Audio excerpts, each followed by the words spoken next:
Salut à tous, bienvenue sur la chaîne de Théa, thérapie holistique d'épanouissement et d'accomplissement pour cet horoscope chronomantique du mois de septembre.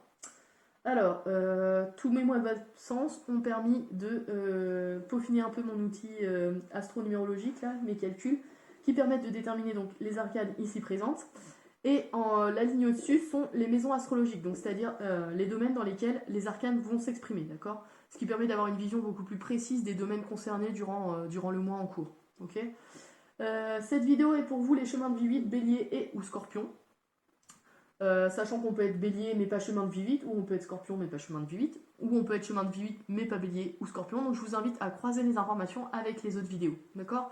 Pour avoir une vision plus personnalisée de votre mois de septembre. Voilà. Alors, l'arcane ici présente représente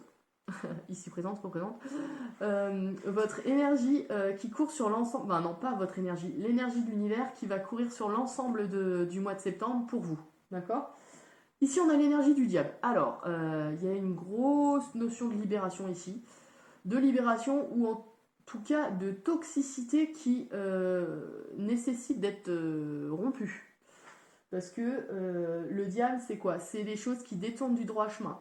Alors, quand je parle de choses qui détournent du droit chemin, ça peut être des addictions au jeu, au sexe, à l'alcool, enfin ce que vous voulez. Ça peut être aussi des rencontres, des liens qui sont toxiques, des gens qui vous empêchent d'avancer ou qui vont vous mettre plus bactère et vous empêcher de fait d'avancer. Ou alors c'est la voie auto-saboteuse qu'on a tous et qui nous empêche aussi d'avancer. Donc là, c'est pour ça que la symbolique principale de cette carte, j'aurais tendance à dire, c'est libération et potentiel créatif, d'accord? Se libérer de ces anciennes chaînes, de ces chaînes, et de là, écouter justement ce potentiel instinctif que le diable a et créer sa propre réalité, entre guillemets, d'accord? Alors, on va voir les différents axes de travail. Premier axe, on a maison 8, maison 4. Alors, déjà d'emblée, je vois une transformation au sein du foyer. On va voir ça. La maison 8, c'est quoi? C'est la maison des transformations. C'est la maison des héritages, des dons et la, la maison de la sexualité aussi. Hein, et la maison de la mort. Mais alors, c'est la maison de la mort et on a l'arcane de la mort. Donc, je sais pas. Avec en face la maison de la mer. Donc, alors ça ne concernera pas tout le monde, mais là, c'est une symbolique directe qui m'est venue. Il y a peut-être, ou c'est peut-être pas vrai, hein. Enfin bon, je préfère le dire, mais bon. Euh, la mort de la maman. Là, je vois le foyer qui est concerné, je vois la maison 4, c'est la maison de la mère, c'est la maison où en tout cas il y a quelque chose qui se transforme en lien avec la mère. Parce que là, on a quand même l'arcane sans nom, hein, dans la maison de la mort, la maison de la... Ouais, des transformations, donc on a quelque chose qui bouge ici, d'accord? Donc, je vais reprendre. Maison 8, donc maison des transformations, maison des dons, des héritages, et c'est pour ça que la symbolique avec la maison de la mère m'est apparue, c'est qu'il peut y avoir cette notion d'héritage, de transformation et de mort avec l'arcane sans nom. Enfin bon, voilà. On va voir. Maison 4, la maison de la mère, de l'hérédité, des racines, de ce qui nous a amené à... de là où on vient en fait, tout simplement. C'est la maison des choses cachées aussi. La maison de l'immobilier. Et dans son sens le plus large, hein, c'est vraiment la maison du foyer, de la sécurité et de la mer. D'accord? On a l'arcane sans nom et le fou. Alors, deux arcanes majeures, donc deux domaines importants durant ce mois-ci pour vous. D'accord? On a vraiment ces notions d'héritage et de dons qui peuvent être donnés. Voilà. On a cette notion d'immobilier aussi. Alors, la transformation. L'arcane sans nom nous parle de transformation, de changement qui est nécessaire, de quelque chose qui doit mourir, alors c'est symbolique, hein, mais qui doit mourir pour repartir sur de nouvelles bases. D'accord? En face, on a le fou. Le fou qui nous parle de liberté. Alors, sachant que, franchement, c'est énorme parce que l'énergie toxique qui est représentée par le diable à l'heure actuelle, cette libération, elle est présente ici. En lien avec cette maison de la mère. Donc là, je pencherais pour un lien toxique ou en tout cas un lien infantilisant ou bloquant avec la mère. Je sais pas pour certains d'entre vous, c'est ce que je ressens beaucoup, c'est que il va y avoir la mort de ce lien. Alors d'une manière quelconque, hein, donc c'est pas spécialement la mort physique dont je vous parlais tout à l'heure, ça peut être aussi le fait de rompre les liens parce que vous voyez qu'elle est trop toxique et qu'elle elle perturbe votre évolution personnelle. C'est possible parce qu'en face, le fou, c'est la liberté absolue. C'est poussé à l'extrême, c'est la personne qui est marginale, qui a du mal à s'intégrer dans une norme sociétale, d'accord? Mais on a cette notion de liberté, d'être enfin sans frontières et sans limites. Et c'est là où le potentiel créateur du diable est important. C'est que cette liberté dont fait preuve le fou, c'est un potentiel, pareil, un potentiel latent qui est important. Et il est dans la maison, il est dans l'axe maison 8, donc la maison des transformations, et la maison 4, la maison du foyer. Donc il y a comment dire, une réelle restructuration de soit de votre vision du foyer, soit de votre foyer tout court en fait. Hein. Ouais, il y a quelque chose qui bouge là. Je ne saurais dire de quelle manière, hormis la mort physique dont je vous ai parlé tout à l'heure, qui ne touchera pas tout le monde, c'est certain. Donc il y a quelque chose là, je serais curieuse de voir des commentaires. Si ça vous intéresse, n'hésitez pas à partager. Mais c'est énorme. Hein. Enfin, ouais. Parce qu'on a la mort de quelque chose pour atteindre la libération en fait. Et cette carte de mort, de transformation, elle repart, enfin elle sort dans la maison 8, donc la maison de la mort, symbolique hein, aussi. Ça peut être la mort physique pour certains d'entre vous, enfin pas pour vous qui regardez, mais j'ai tendance à dire une personne, un ancêtre, hein, quelqu'un qui est déjà âgé. Il y a cette notion-là ici, d'accord? Ouais, qui tombe à la maison, enfin la carte, l'arcane de la transformation qui tombe dans la maison des transformations, c'est énorme. Et on a la libération dans la maison 4, la maison du foyer. Ouais. Tout ça porté par un diable qui est dans la libération et la coupure des liens toxiques. Donc pour moi, je sais pas, mais je fais A plus B et ça donne ça. Donc voilà. Ensuite, maison 1, maison 5. Attendez, je réfléchis. Ouais, ou alors on se libère carrément d'un foyer qui est trop lourd, des charges familiales qui sont trop lourdes pour nous. Il y a peut-être quelqu'un qui va quitter son foyer. Peut-être que certains d'entre vous en ont marre de la charge domestique que peut représenter un foyer et du blocage que ça peut représenter pour vous. Et vous décidez de les quitter, d'accord? De quitter votre famille. C'est possible aussi. Il y a cette notion-là aussi. Ouais, je fais tilt, mais ça fait tilt, mais voilà. Ouais, voilà. Ensuite, maison 1, maison 5. Alors, la maison 1, c'est qui? C'est vous-même. Là, c'est vous qui êtes représenté par cette maison. La maison 1, c'est donc l'énergie qu'on vous a donnée à votre naissance, hein, enfin l'ascendant et le signe solaire. C'est vraiment l'énergie que vous allez mettre face au monde pour vous exprimer. C'est votre vitalité, c'est votre créativité, d'accord? En face, on a la maison 5, la maison des créations. La maison des créations dans son sens le plus large, donc les enfants, création artistique et littéraire, des projets, c'est la chance au jeu aussi, les gains. Ouais, c'est possible que vous gagnez de l'argent aussi, parce que la maison 8, c'est l'argent qu'on peut gagner. Ici, on a les gains au jeu, donc il peut y avoir une transformation du foyer par le biais d'un gain fait au jeu. Ça, c'est possible aussi. Notion de travaux, d'accord? Ici, maison 1, maison 5, on a un axe qui nous parle justement de notre place face à ces créations qu'on a laissées au monde. Les traces qu'on a laissées dans ce monde. Donc, soit nos enfants, soit nos créations.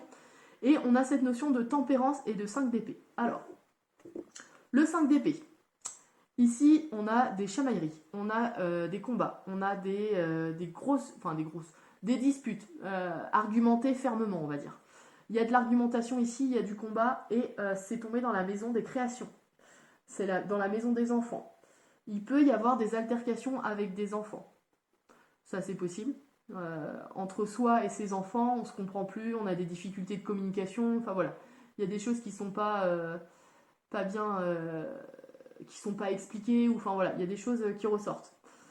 Et en face, on a la tempérance. Donc là, et là c'est dans votre maison, la maison 1, on vous parle de modération, de tempérance. Donc là, il faut faire preuve de compréhension, d'accord? Si vous avez des enfants qui sont en période d'adolescence et que ça part dans tous les sens et que voilà, ça commence à être compliqué, là, on vous dit qu'il faut faire preuve de modération, de tempérance, de compréhension, et que la guérison viendra de toute manière tôt ou tard, d'accord?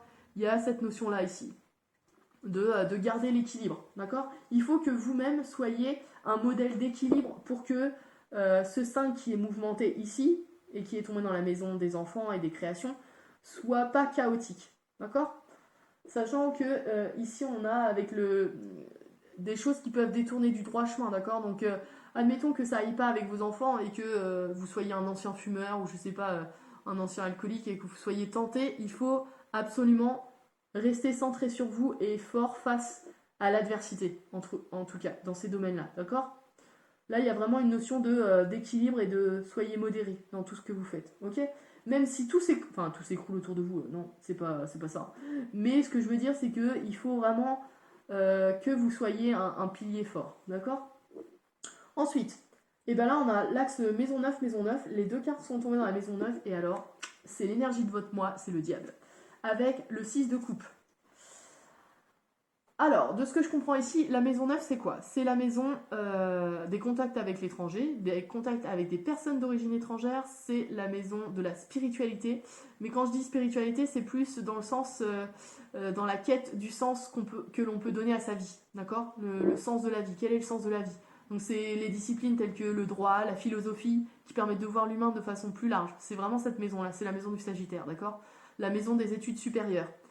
Et là, on a cette notion de, pareil, potentiel créatif, mais de libération avant, de lien toxique. Et en face, on a l'enfant intérieur, le 6 de coupe.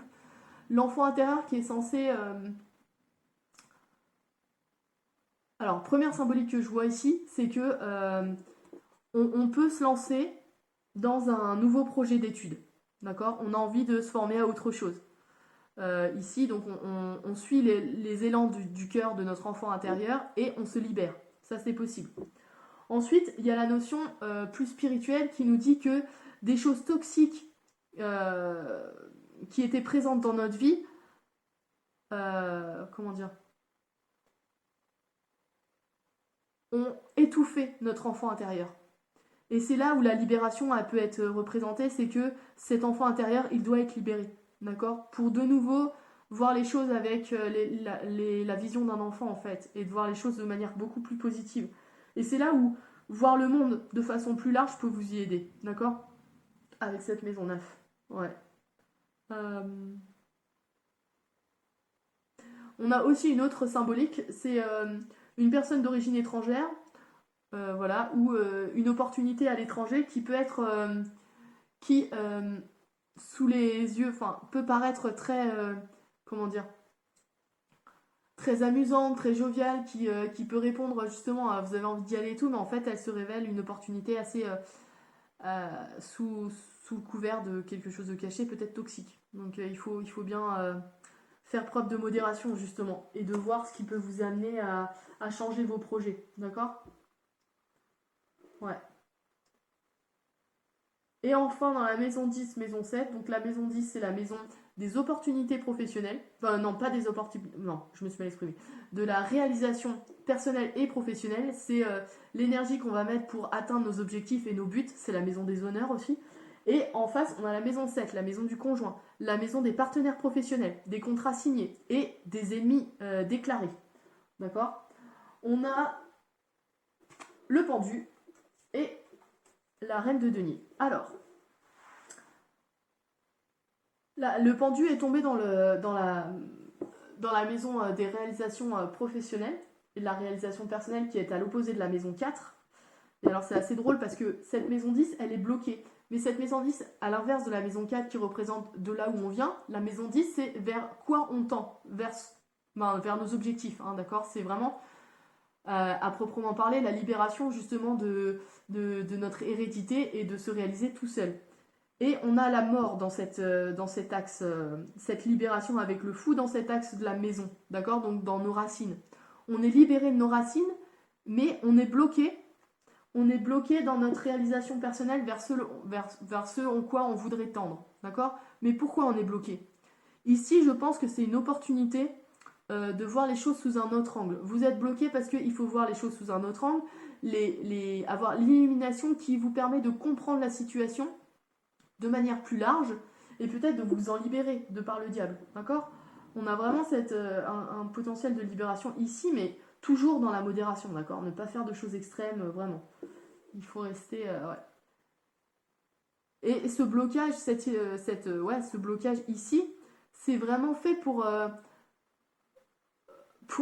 alors vous introspecter, mais du moins en tout cas voir vraiment, comme je vous l'ai dit, voir les choses différemment et protéger avec la dame, enfin avec la reine de denier, on a cette notion de protection. On protège ce que l'on a acquis, on protège ce que l'on a créé, on protège ce que nos enfants, notre maison, enfin voilà, il y a une notion ici de protéger ce que l'on a, d'accord. La reine a des qualités maternantes qui permettent de sécuriser les choses. Et là, c'est le denier, donc c'est la matière, donc c'est nos acquis. Et les acquis, ça peut être les acquis professionnels, en lien avec un contrat, parce qu'ici, on a cette notion de contrat signé et de partenaire professionnel. Donc, vous pouvez être bloqué dans un contrat, mais il faut protéger les acquis que vous avez déjà mis en place. Là, c'est une des symboliques qui peut ressortir. On peut aussi protéger le partenariat qu'on a mis en place pour le temps que le blocage soit présent et comprendre les tenants et les aboutissants d'une nouvelle situation. C'est possible aussi. Ouais. Ouais, il y a cette notion-là ici, de blocage nécessaire pour comprendre quelque chose. Alors là, seul vous le savez, mais en tout cas, c'est en lien avec votre situation professionnelle. D'accord ? Ouais. Et pour ceux que ça concerne, ceux qui sont mariés ou qui ont un pacsé ou ce que vous voulez, mais qui sont partenaires professionnels avec leur conjoint de vie, il y a cette notion-là aussi, d'être bloqué, de protéger ce qu'on a déjà, mais essayer de comprendre pourquoi c'est bloqué. D'accord ? Ouais. Mais toujours dans la modération. Ok ? On n'oublie pas. Modération, tempérance, équilibre. Ouais, parce que l'extérieur ce sera déjà assez mouvementé là. Il y a un gros potentiel de libération, mais ouais, et de voir les choses beaucoup plus largement. Donc il y a une ouverture d'esprit ici qui se présente, j'ai l'impression, mais due à un événement qui est source de transformation, c'est certain. La question c'est quel événement. Voilà. Soit c'est une rupture de lien, soit il y a la mort physique de quelqu'un, soit... Enfin ouais, et quand je dis mort, la mort n'existe pas, hein, c'est vraiment que la fin d'une expérience de vie terrestre en fait. Mais il y a cette notion-là et c'est en lien avec l'hérédité, d'accord ? Il y a une transformation au sein donc, de la maison de la mère et des liens héréditaires des ancêtres. Et cette transformation, j'ai l'impression qu'elle est, comment dire, elle est en adéquation avec ce blocage qu'il y a dans cette réalisation personnelle parce que justement, ici, ça doit être réglé. Donc dans tout ce qui est héréditaire et lien avec la famille, il y a des liens qui doivent être réglés. Et c'est là où le diable doit vous y aider, la libération, d'accord ? Il y a cette notion-là ici, d'accord ?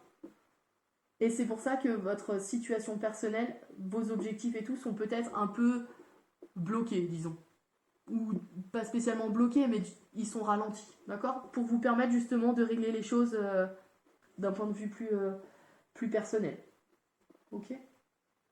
Et ce qui vous y aidera justement, c'est de vous libérer en ayant une vision beaucoup plus large de l'humain, beaucoup plus spirituelle, beaucoup plus ouverte sur peut-être le monde des énergies ou